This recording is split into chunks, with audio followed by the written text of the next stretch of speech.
Hello, class. I have missed seeing y'all. I am really excited to get to be back in class with y'all for another day. I had a lot of fun on our Doctorate of Ministry retreat, but it was sad to miss out on a couple of days. I really hope that y'all enjoyed time with Kyle.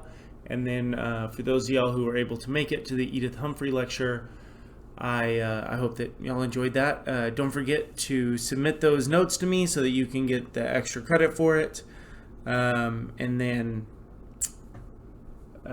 if you, in case you didn't see, if you submit a 300-word reflection on it, then I will give you some more extra points. I'm working through the papers as quickly as I can. I'm really trying to take some time on them. I want to go ahead and say right now, I tried to put some disclaimers in there, but just so y'all know, there are times whenever I'm nitpicky with y'all, and that's not because I'm actually taking points off for those things. I'm just trying to, and I know I've said this before, but just trying to help y'all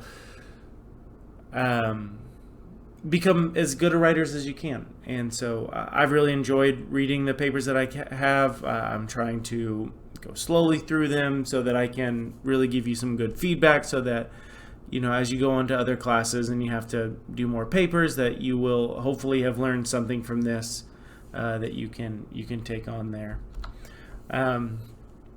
So tomorrow we are going to just have some Q&As for the test, the midterm coming up on Wednesday. I will have a review sheet ready for y'all. Sorry I'm not able to get that to y'all sooner. I'm working as fast as I can, but anyway. But what I wanted to do is give you all a little bit more of an overview on this Bible timeline and key characters. This is one of the meta-narrative charts that I've shown y'all. So right here you can see, the creation to recreation. This is the story of the Bible through the covenants. We've gone over this one a little bit more than our timeline and key characters one. So you should be a little bit more familiar with it. But so what this one does is it describes the story of the Bible through covenants. And as I've said before, covenants are contracts that God makes with humans,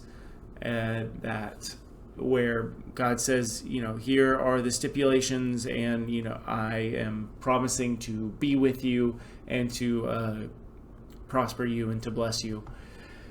So the covenants are central. They're incredibly central, and so that's why this is one that we've focused on a little bit more. But what this one does is it goes through more of a historical. You can see right here, church history.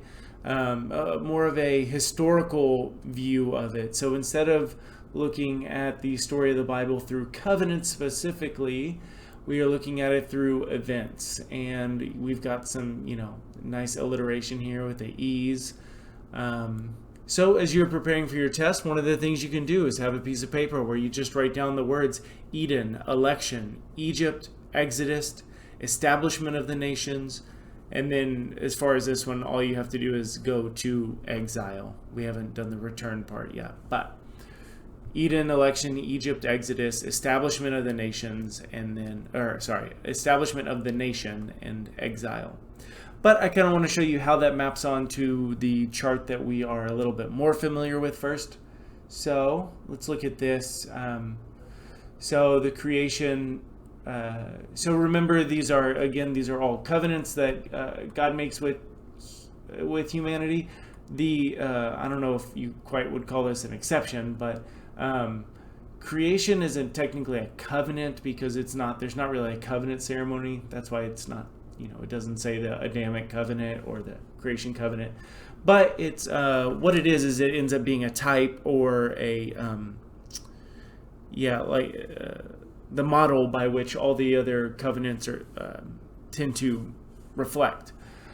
And so what we have in creation and fall is both what we see when a covenant is made and when a covenant is broken. And these are the things that are repeated over and over again through these other ones. So again, these aren't technically covenants, but it's more like this is the prototypical, the prototype of what a covenant will be, and this is the prototype of what it looks like when a covenant is broken. So I'm not going over these in detail, but I just want to show you how the Eden election, all that fits onto it. So Eden, as we can see, is so this is what we see in creation. As far as the timeline goes, this Eden part goes all the way through the fall.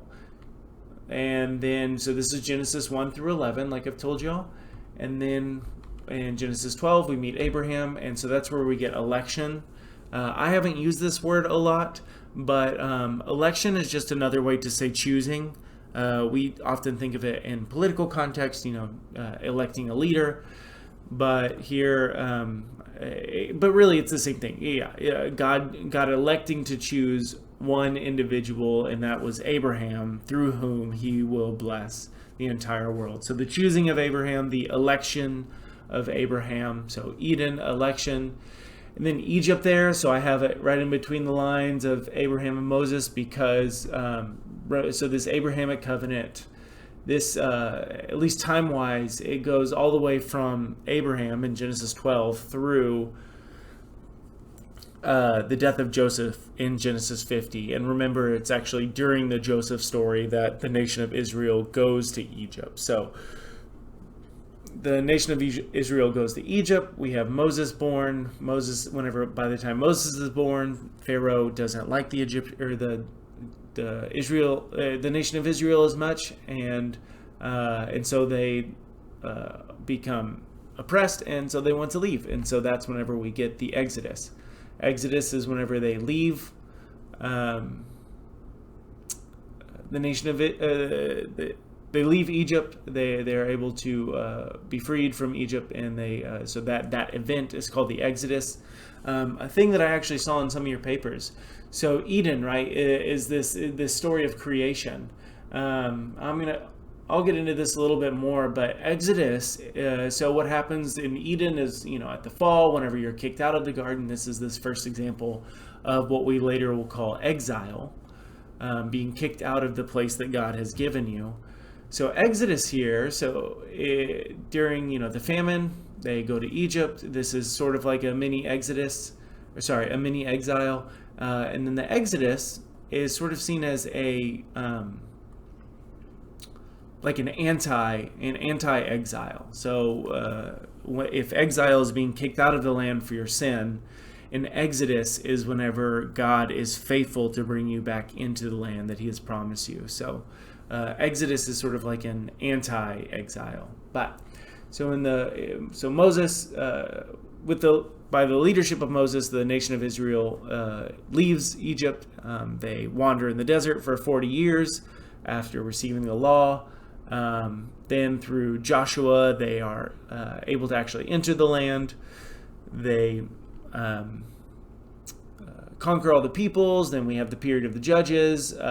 First Samuel opens up with Samuel, who elects Saul as the first king, and then we have David here. And so through this, we get what we're calling the establishment of the nation. So remember, this is a long time ago. Places didn't have these political borders that we have now, where, I can tell you exactly where Texas ends and Louisiana begins, and, the lines between Israel and Lebanon are firm. But that wasn't exactly what was going on here. But during this period is whenever the people of Israel, so the people who come from the person Israel, become more of a nation. So the nation is established under David's kingship. David passes off leadership to Solomon, his son, who, under the rule of David and Solomon, really, the nation starts to go downhill, and then it goes even more so downhill through those who come after Solomon. And as is promised in Deuteronomy 30 here, whenever the nation of Israel is disobedient, they are exiled. They are kicked out of the land. We'll get into all of those things in a little bit more detail here, with some going through some of the key characters and key events. So let us begin with Eden. So Eden, the first thing I want to show y'all as we go to each of these places is the date. However, for Eden, which begins with creation, we're just going to put a question mark because it's hard to really say how long ago it might have been. And then I'll give you some of the Bible verses or the chapters of the Bible that generally cover this period. So for Eden, this is going to be 1 through 11 because this event on this chart goes all the way through the Tower of Babel story. So get some. This is that one, the 1 through 3 part of Genesis. We have God creation. God creates the entire world. He creates Adam and Eve. And then in Genesis 2, we have the story of him putting the tree of life and then the tree of the knowledge of good and evil. An important thing here is to remember that it's not the tree of knowledge. A lot of people like to just call it that. And then, they talk about why does God not want people to have knowledge? That's not what's going on here. People will also, though, call it the tree of good and evil, or the tree of evil even, I've heard. And it's not that either. It's the tree of the knowledge of good and evil. All of that is important because God's not just not wanting people to have knowledge, wants us to stay ignorant. God's not just, it wasn't just this evil tree that was in the middle that, was dark and stormy and the bats flew all around it. But what's trying to be communicated here very intentionally is that God has given people two options: to follow him or to be their own gods.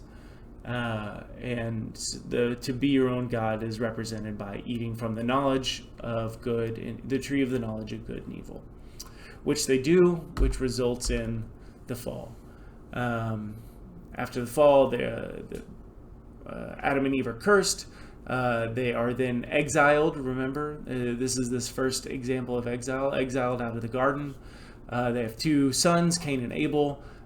Cain is jealous of his brother Abel because because of his sacrifices, and ends up killing Abel. This is the first murder in the world, according to the biblical story. And so this is this first example of the world not working the way it's supposed to. We then get Lechem, who we see him say this line, something to the effect of, actually, I can pull it up.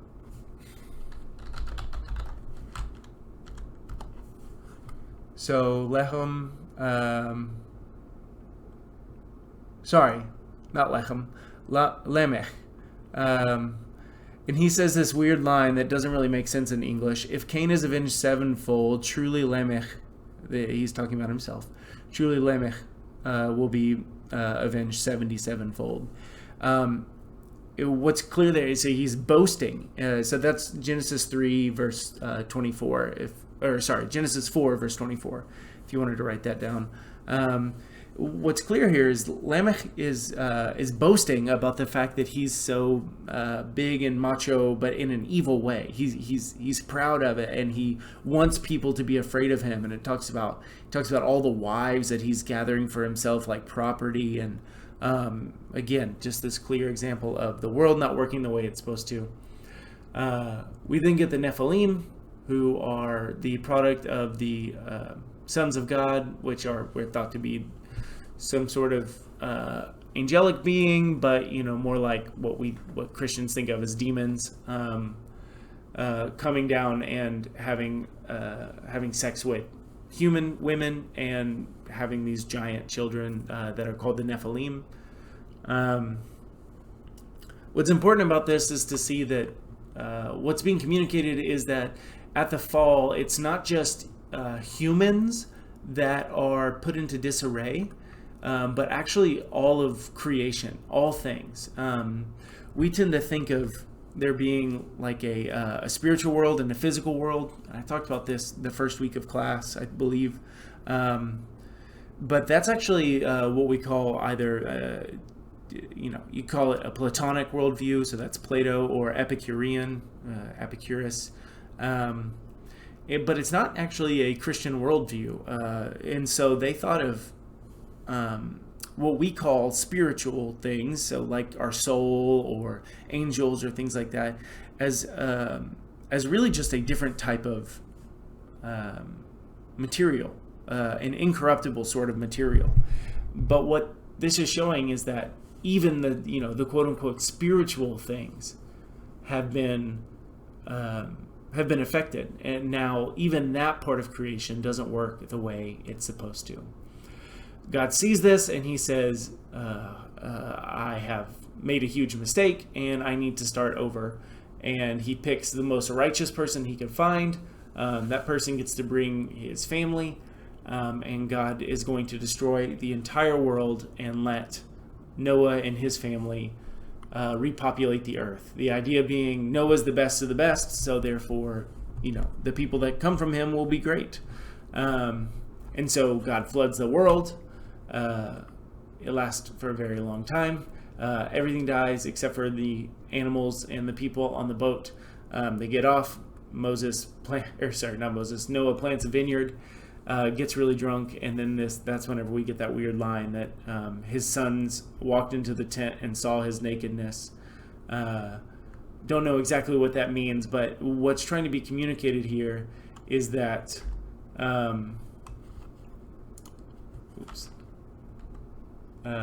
what's trying to be communicated here is that there's no level of humanity that is good enough to overcome the power of sin that has infected us. It's trying what it is, and even if you want to take the story as just metaphorical, right? It's not literal. Maybe is how you would rather read it.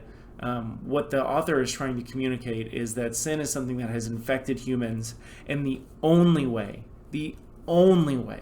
to rid the world of sin would be to rid the world of every single human on earth. Pick the best of the best. Doesn't matter. Sin resides inside of each and every one of us. So this culminates then with the Tower of Babel, where we have this story that I tried to explain whenever we went over it, a story that's clearly trying to demonstrate that oppression has now filled the world, and God says this, all the people spoke one language and they tried to build this tower to get up to God. Again, it's a symbol of both oppression and hubris, that they wanted to be like God.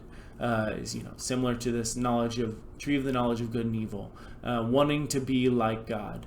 And I don't think I talked about this in class, but the Hebrew is actually very funny there. It says, and it's communicated in the English too. If you want to look at it, this is Genesis 11. Here, I'll pull it up.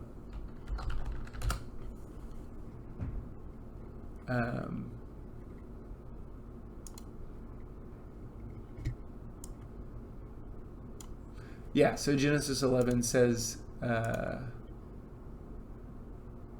where is it? So starting in verse 4, they said, "Come, let us build for ourselves a city, and a tower with its top in the heavens, and let us make a name for ourselves. Otherwise we shall be scattered abroad upon the face of the whole earth." And then here's the funny part. It says, "The Lord came down to see the city and this tower, which mortals had built." The idea being that, they're like, we're going to build the biggest thing we can possibly think of. And then it says that God has to come down to even see it. This idea that it's so small in comparison to who God is. And so then he has this line. This is verse 5. "Look, they are one people and they all have one language, and this is only the beginning of what they will do. Nothing that they propose to do will now be impossible for them." God's saying that the people of the world are capable of great evil, and working together will only help them accomplish that evil quicker. And so God confuses their languages and separates the nations. So this is Genesis 1 through 11. So then, so Genesis 11 ends with this sort of down note. The world is not going as it's supposed to. But then it talks about the descendants of a man named Shem, all the way down to a man named Abraham. So the call of Abraham, we're just saying it happens around, and these dates are all very, very, very rounded. So and debated. So don't take this as for sure exactly what it is. But so 1800, and this period is covered in around Genesis 12 to 50.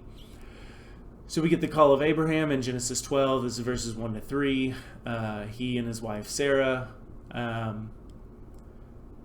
So Sarah is supposed to conceive because God tells Abraham that he is going to make him a great nation, give him lots of children that are going to outnumber the stars of the sky and the sand of the beaches, but Sarah is barren and Abraham is getting old.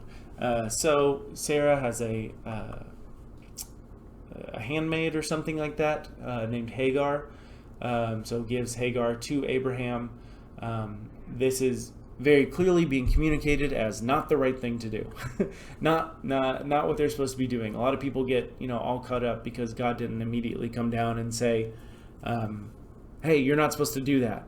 But the issue is that he had said that. He said, I'm going to give you a child through Sarah.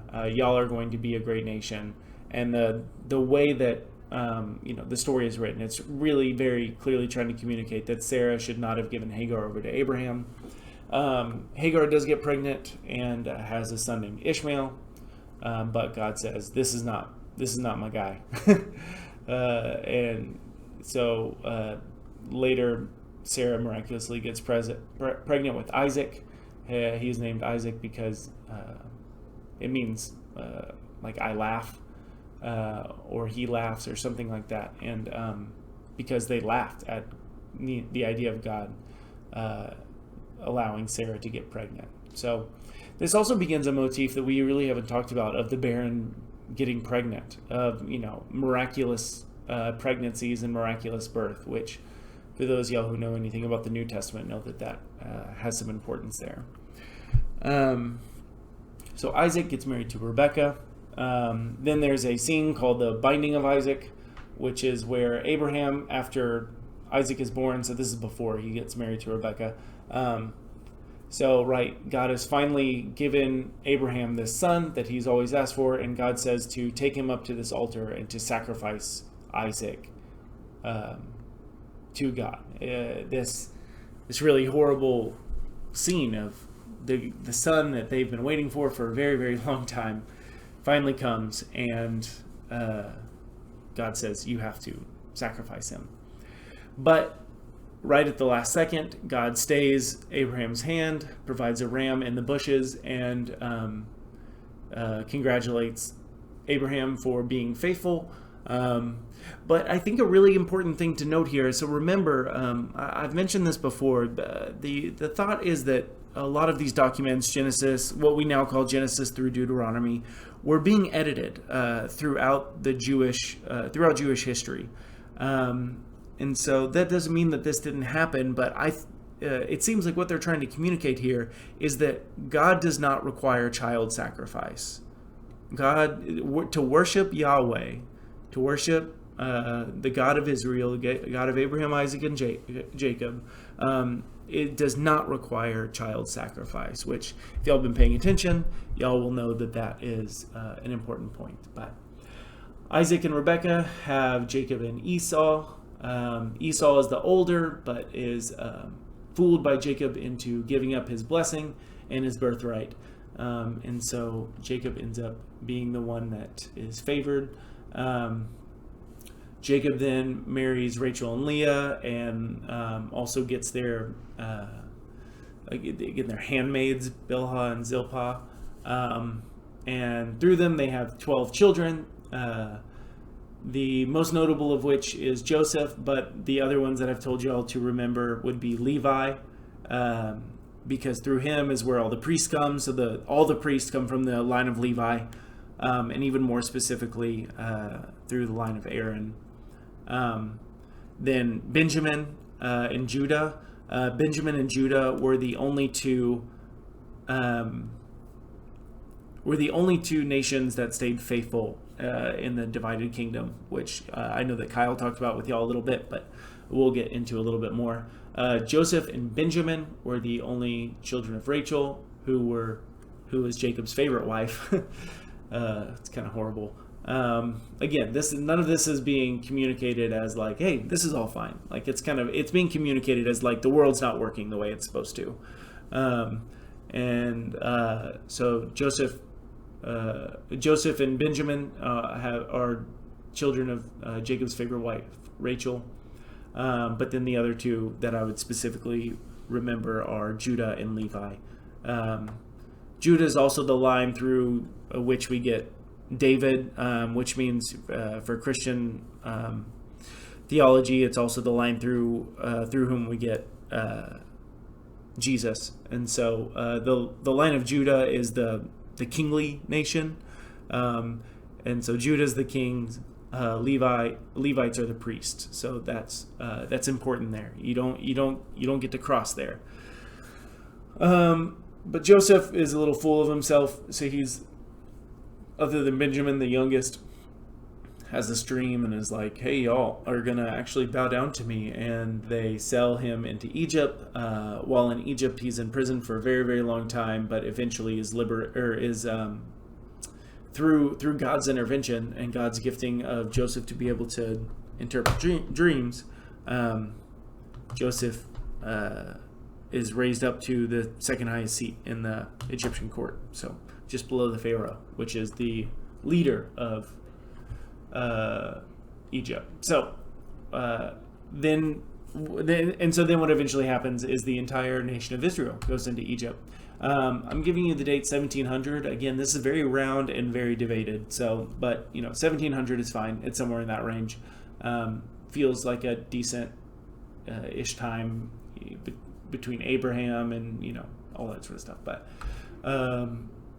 so this period, the period of Israel in Egypt is Exodus 1 to 18.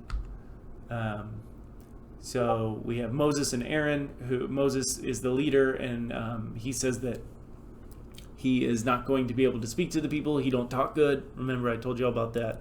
It's got this really bad Hebrew in there that's really supposed to say, demonstrate that that Moses was not very eloquent in his speech.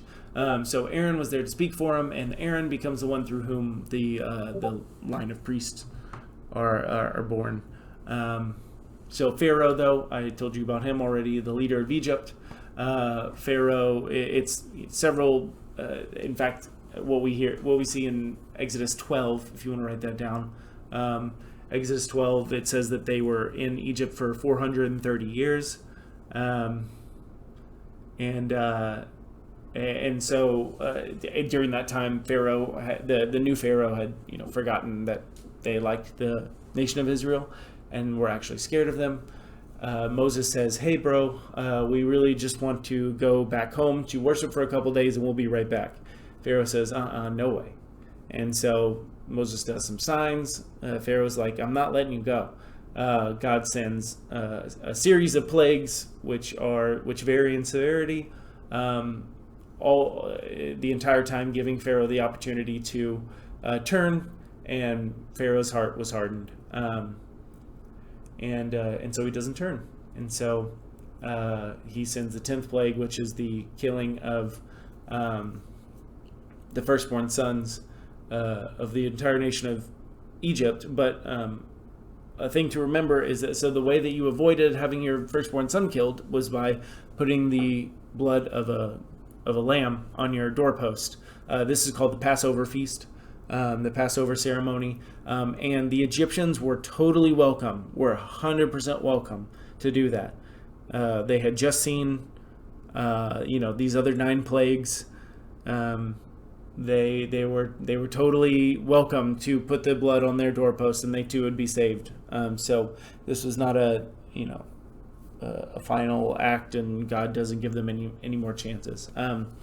What I want to emphasize here, and we talked about this quite a bit in class, was that the first 9 plagues are all acts of decreation. Now, I'm not going to, even though we went over it for a while in class, I'm not going to, make you go over all the different ways in which these are acts of decreation. But it is important for you to know that the first 9 plagues, and then ultimately the 10th one as well, are all meant to be seen as acts of decreation. So as Pharaoh is this culmination of sinfulness, killing babies, oppressing the nation of Israel and not allowing worship, forbidding even worship of Yahweh.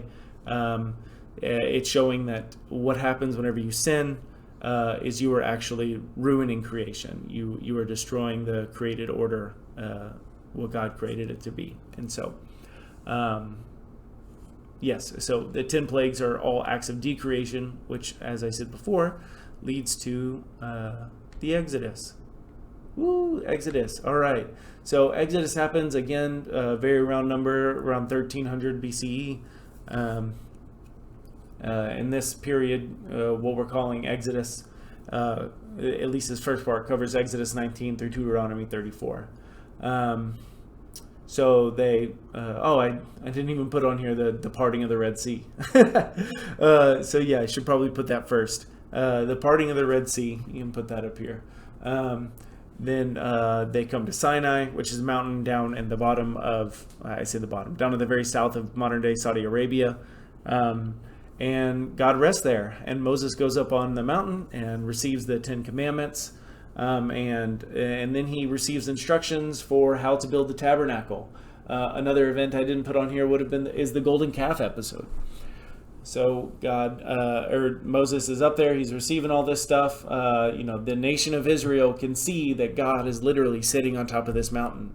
And it literally says that they got impatient, that they thought that Moses was taking too long. Is he ever going to come down? And so Aaron, this guy who's supposed to be your priest, right? This is your man.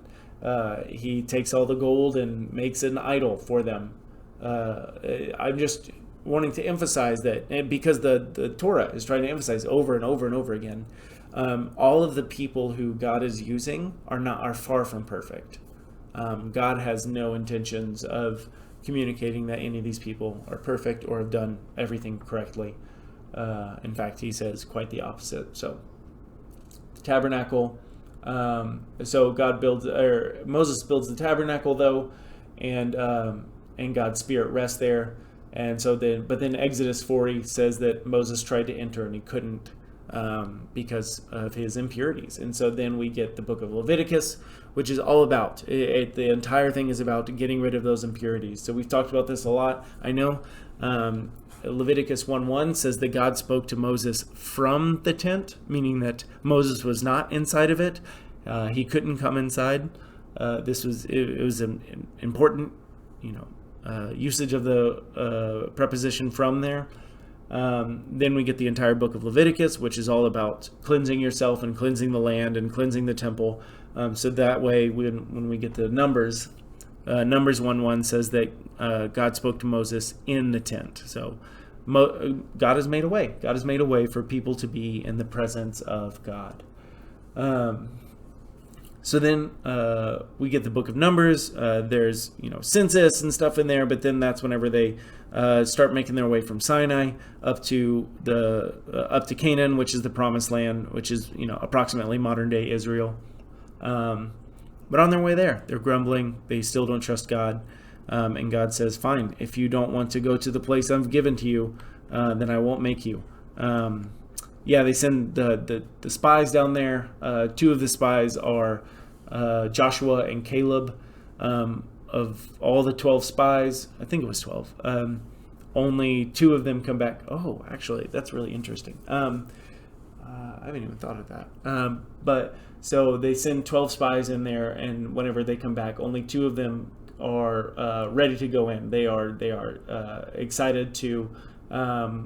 They know that God will take care of them, and of course they all are reporting that there's giants in there, but Joshua and Caleb say that God can save us and protect us through it.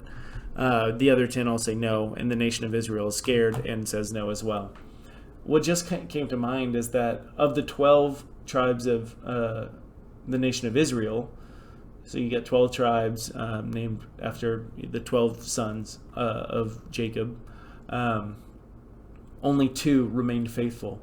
I don't know whether or not, again, it was the nation of Judah and the nation of Benjamin. I don't know whether or not Joshua and Caleb were from those tribes, but that would be very interesting if they were.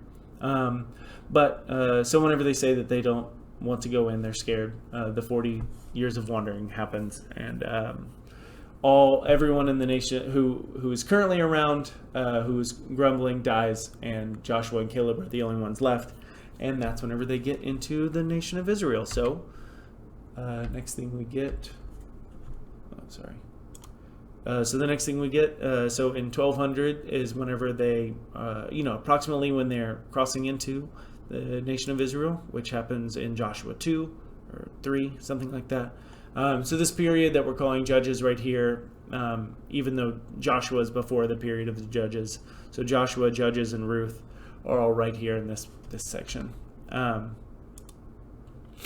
First thing that happens is we got Rahab, who was in Jericho and was faithful. So this is the first sign of God reminding the nation of Israel that he is doing all this to bless the nations. So Rahab was not an Israelite. She was not Jewish, but she turned, and God 100%, and the people of Israel 100% accepted her. God used her even as a part of his plan. So again, this first sign that God is not being ethnocentric. He wants all people to be in his family. But then we get the conquest of Canaan, which this is the part that's really tough for a lot of, for myself included, for most people. But again, if it makes you feel better, to say that this is all a metaphor, it's sort of it's not, a literal event that's happening. I don't know that that's the best way to interpret it, but really that's fine, because what's trying to be communicated here more than anything is that God is using, finally, the people of Israel to cleanse the land. So in the same way that he has now given the people of Israel a way to cleanse themselves, he is now using them to cleanse the land of evil and of sinfulness. Again, I guess going back to something from the Isaac story, or the Abraham and Isaac story, the binding of Isaac, we see throughout Numbers and Deuteronomy and even in Joshua that these nations that they're destroying are filled with people who sacrifice children, people who rape and are idolaters, and who do all sorts of horrible things that even we would look at as things that need punishment. But this is so what this is, though, and this would be important to remember, is this is the fulfillment of the land promise to Abraham that gets repeated to Isaac and Jacob and Moses and etc., and to Joshua. So they finally entered the land, and so then we get the period of the Judges. Judges, again, were not like, the people who wear the long white wigs and have the gavels, but these were rulers who, of course, did have some say in legal matters, but they think of this as more like rulers than what we think of as a judge. There were several of them. Well, how many? 1, 2, I think 8. Deborah was a cool one. That's the only reason I wrote her name down here. Jephthah is the one who. So the idea here is that through all these judges, the nation of Israel is just spiraling downward and downward and downward, and just getting worse and worse and worse. And so Deborah is, in this first group, and she's kind of okay. She does some cool stuff. Then we get Jephthah, who is the second to last, and actually offers to sacrifice his own daughter in response to something that God has done, a way that God has saved them. What this is a... so what he does is he says, I'm going to sacrifice the next person who walks out of this door if God comes through in this situation. God comes through, and then the next person to walk through the door was his daughter. And instead of saying, oh, God actually doesn't want me to sacrifice any humans, much less my own children, we have a guy who knows God so little that he thinks that that's what he's supposed to do, is fulfill this promise that he made, to make the promise in the first place, and then to fulfill it. So Jephthah is, not necessarily a bad dude, but just clearly does not does not know God at all. Which again, this is why they were cleansing the land. They were trying to get rid of these things. But just as with Noah, there is no way to rid the world of evil unless you rid the world of people. The worst of them all was Samson. Samson is often really talked about as this great, Bible figure that we love, but he was not good at all. You can read his story. He was absolutely horrible. And then after that, we get the story of Ruth. The book of Ruth, it's 4 chapters. We talked about it for quite a while. Naomi and her husband have to leave Israel. This is, a sign because of a famine. This is supposed to remind us very clearly of Israel having to go into Egypt, and it's supposed to represent sort of a mini exile there. The beginning of the downcline of the nation. Naomi and her husband have two sons. They marry them off to Ruth and Orpah. All the men die. Ruth and Naomi go back without Orpah, and then Ruth ends up meeting Boaz, who is a very faithful Israelite and is very kind and compassionate, just like God is. Marries Ruth, and through them we eventually get the line of David. So from Judges, we move on to the United Kingdom. So this is the establishment of the nation part. You can see just the corner of it right here. The establishment of the nation, which is split up into 2 main parts, United Kingdom and Divided Kingdom, which is over here. 1000, we're saying that this is about around the year that Saul, the first king, was inaugurated as king. The people said that they wanted a king, and God said, all right, here you go. Gave him Saul. And so this period covers 1 Samuel 1 through 1 Kings 11. I'll try to go a little quicker here. Hannah is who it opens up with. She's barren, and then she eventually has not Samson, Samuel. This is supposed to be Samuel. Sorry. Don't write Samson. This is supposed to be Samuel. And Hannah has this beautiful song. Samuel is the last judge, and the people say that they want a king, and Samuel says, all right.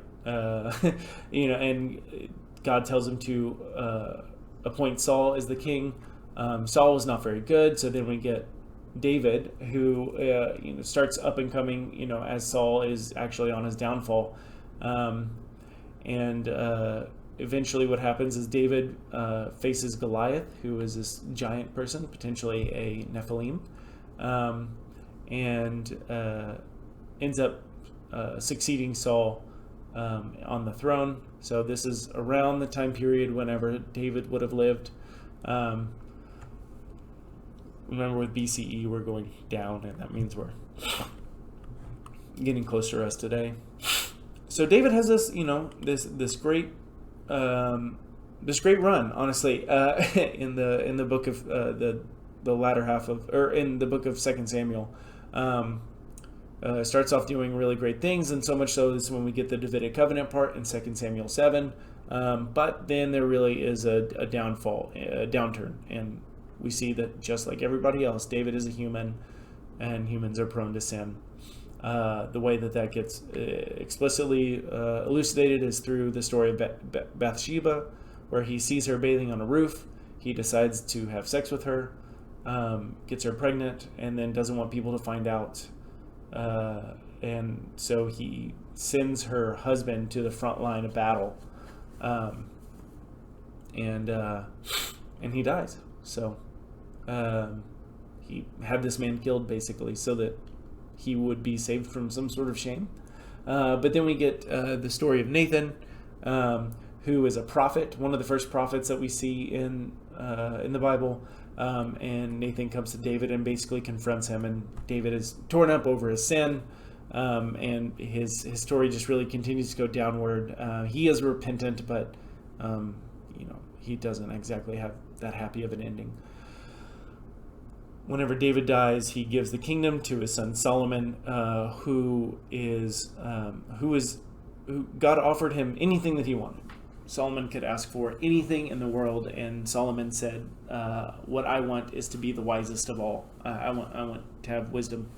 And God says, "You've done right by not asking for money or for power, but for asking for wisdom. And as a reward, I will give you all of those things." And so Solomon becomes a really, really great king. Again, it's the story of Solomon going up, up, up, up, up. And God gives Solomon this dream of building the temple. So the tabernacle again the tabernacle is just another word for tent. So it was a portable structure, and Solomon wanted to build David had the idea first, but God said, "No, David, your son's going to do it." And so God gave Solomon the vision to build a temple. It very much resembles Moses being on Mount Sinai, receiving the instruction for how to build the tabernacle. And so he builds this glorious temple, and the glory of the Lord is there. But then Solomon ends up marrying a whole bunch of different concubines. A lot of them are foreign, and end up drawing him into idol worship and not worshiping Yahweh. And so he ends up going down, down, down as well. And then what we get shortly after the death of Solomon is the division of the kingdoms. And so one of Solomon's... Oh, yes, I forgot about this part. I was doing some research. Some of y'all know I work for a church as well, and so I was just poking around, and I saw this image, and I thought that it actually covers pretty hilariously something that we've talked about a lot, and that's this idea that, so let's zoom in here. We have these Bible heroes, these are the people that we really look up to, God's chosen people, we really love them. They are our role models. And so this is, David and Goliath, Moses, this is Daniel in the lion's den, Jesus. It's kind of a funny one to throw in there, given that the rest of these are all Old Testament. But anyway, this is Jonah in the whale, and Samson. So Samson's life ends with him being chained, and just know that this is Samson. So obviously, we got these three guys who are all pretty good. Moses has his, times that fail. I know that Kyle talked a little bit about Daniel with y'all. Y'all know a lot, but Daniel's seen as a great guy. Moses had some moments that were bad, but overall, we like Moses. But you get David and Goliath, which this was David's shining moment, a moment that he didn't shine for much longer. So we have this Bible hero who we can really only look to half of his life of him as a hero. Samson, remember, was the worst of all the judges, just doing stupid, horrible things the entire time. So, this is really a guy that we want to look after. Jonah, I know that. So I've talked about him a little bit, and I know that. I don't know whether or not Kyle did, but I know that I've talked about him a little bit. Jonah was horrible. He's a sign that even the prophets of God are not always. God doesn't even choose prophets just because they're really great people.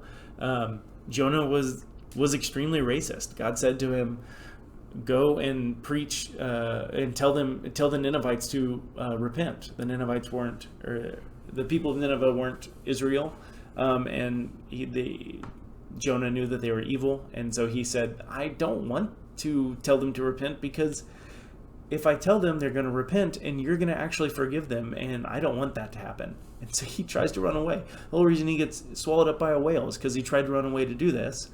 God basically forces him through, again, being swallowed up by a fish to go do it. After he preaches to them exactly what he thought would happen, they listened to him, they repented, and God forgave them. And then Moses pouts. Read the last couple verses of Jonah. Jonah pouts. He's upset about it. He's mad. He's like, "See, God, I told you were going to forgive them. This is not what I wanted." And read the last couple verses of the book of Jonah. It says that he's just like sitting under a tree sulking. and is, you know, it feels like he's cursed. So anyway,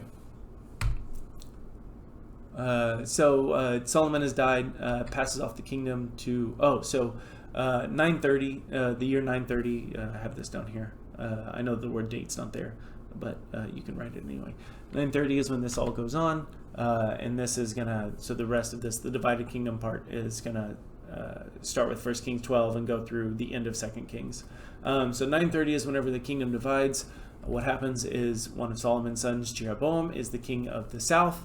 Well, he's the king of Israel, like all of the United Kingdom, and another guy named Rehoboam doesn't like that, doesn't want him to be the king, and so rebels, and so Judah and Benjamin. So Benjamin was a small nation, so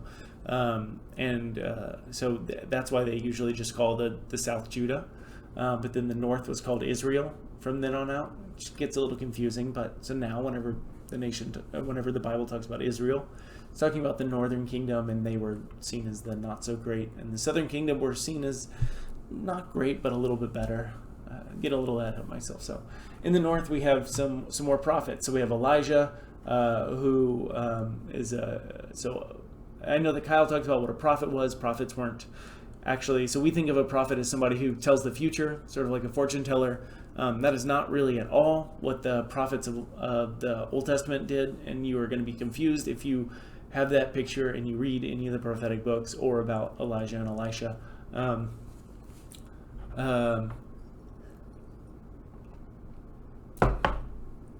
Think of prophets as the people who are willing to say the thing that no one else wants to say. Yes, there is a part of that is them hearing from God, but anytime they're telling the future, it's not in a fortune telly sort of way. Like they're like the end goal is just to know what happens, in 5 years or 10 years. But what they're doing is announcing that God's not joking whenever he says that if you are disobedient, if you worship idols and don't follow, the Ten Commandments and the law, then you're going to get kicked out of the land, and God's presence will leave the temple, and you will have broken the covenant. So that's what Elisha does. Mount Carmel was an event, so this should be bolded. Sorry, it's not. Mount Carmel was an event where Elijah actually faces off with the prophets of Baal, and they call down fire on the pile of wood, and the prophets of Baal, nothing happens, and then Elijah is able to do it. So that was an important event. And then I know that Kyle didn't talk about Elisha that much, or at least he said that he didn't.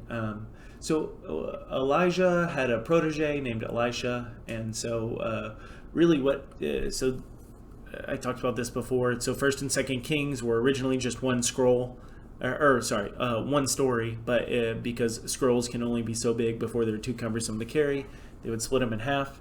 But they split it right at essentially where Elisha takes over for Elijah in 2 Kings 2. Elijah gets taken up on a chariot. He doesn't actually die, and Elisha takes over. And so Elisha is another really great prophet. Does a lot of really awesome things. But there's this one story that if y'all don't know it, if Kyle didn't talk about it, I would be so upset if y'all didn't hear this at least once. And so I'm with Affinity calling it bald head. But here we go. Let's look at it. So 2 Kings 2, 23 to 25. This is the entire story. There's no other context here.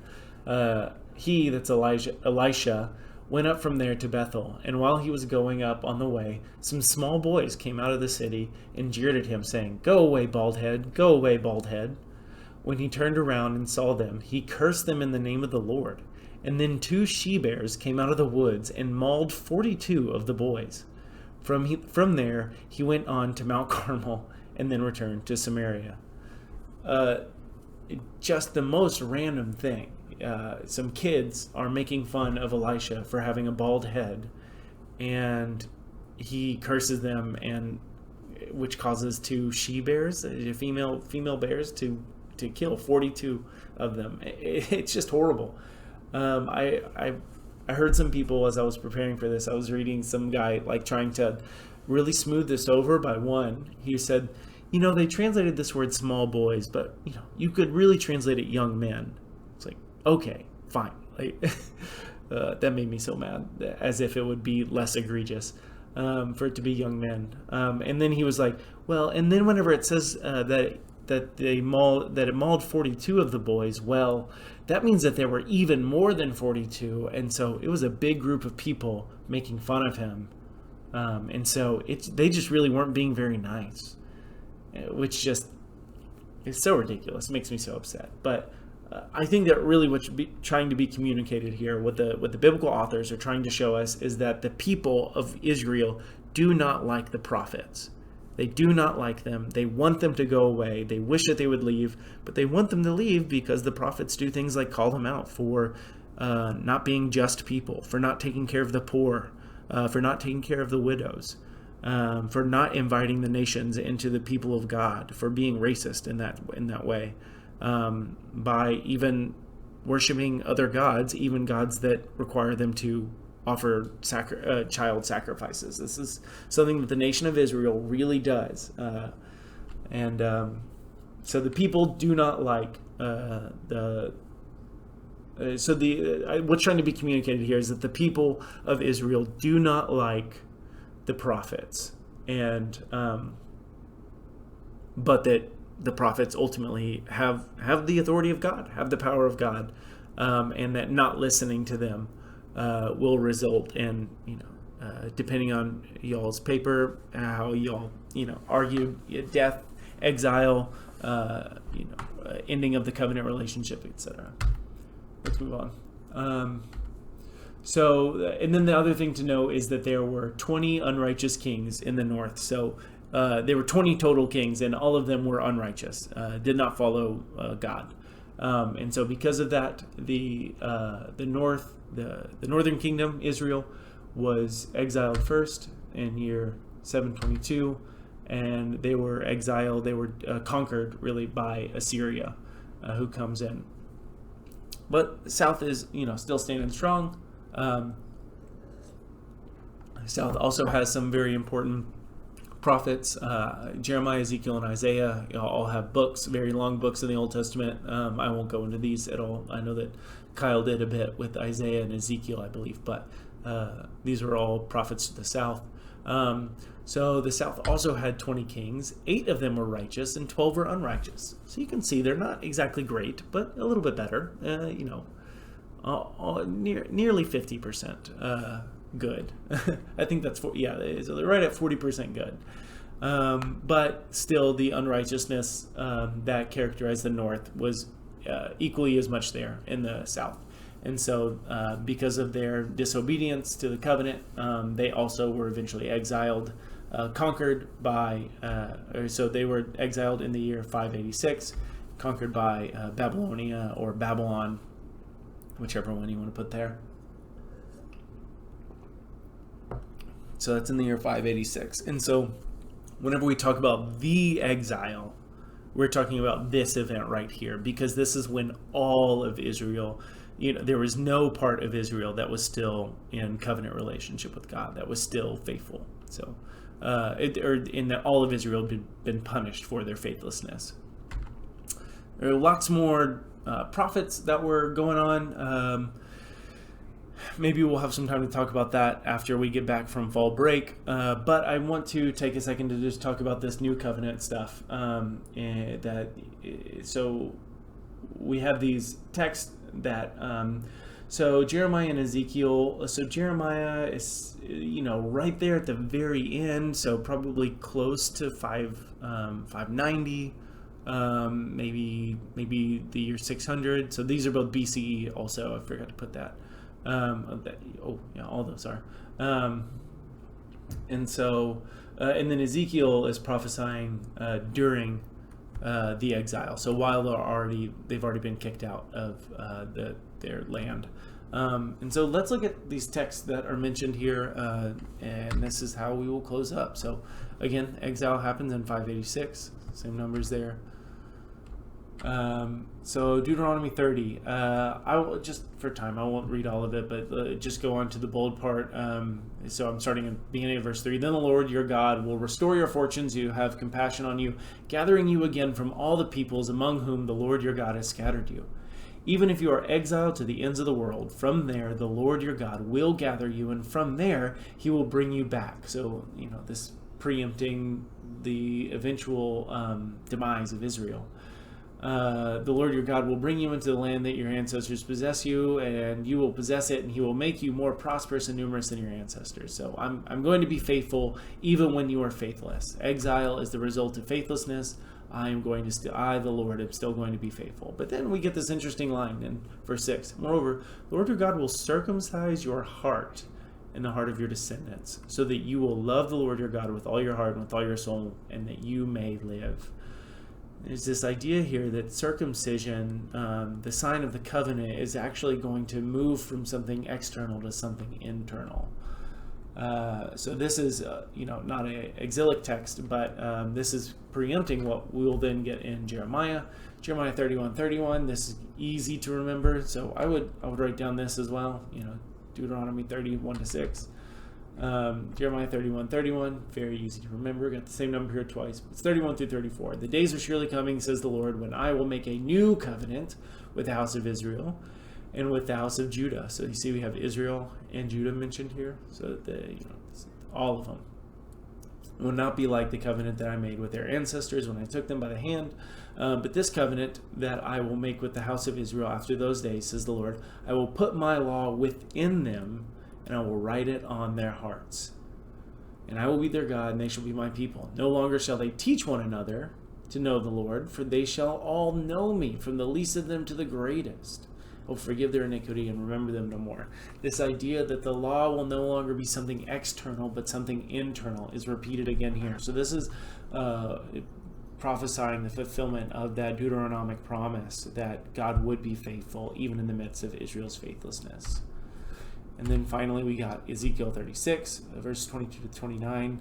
We'll gather you from all the countries, bring you up to your own land, here to clean you from all your uncleanliness. This is, throw back to the Levitical law. And then he says in 26, a new heart I will give you, and a new spirit I will put within you.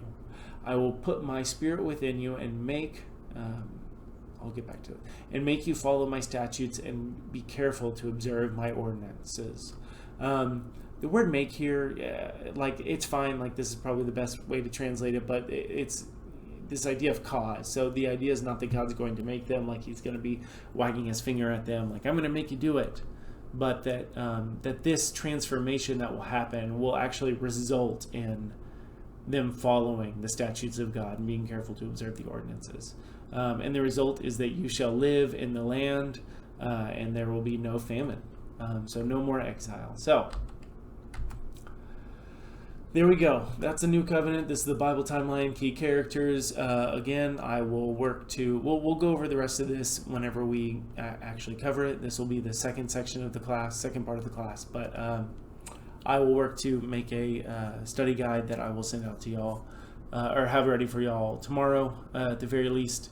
And I'll see y'all then. Let me know if you have any questions about all of this.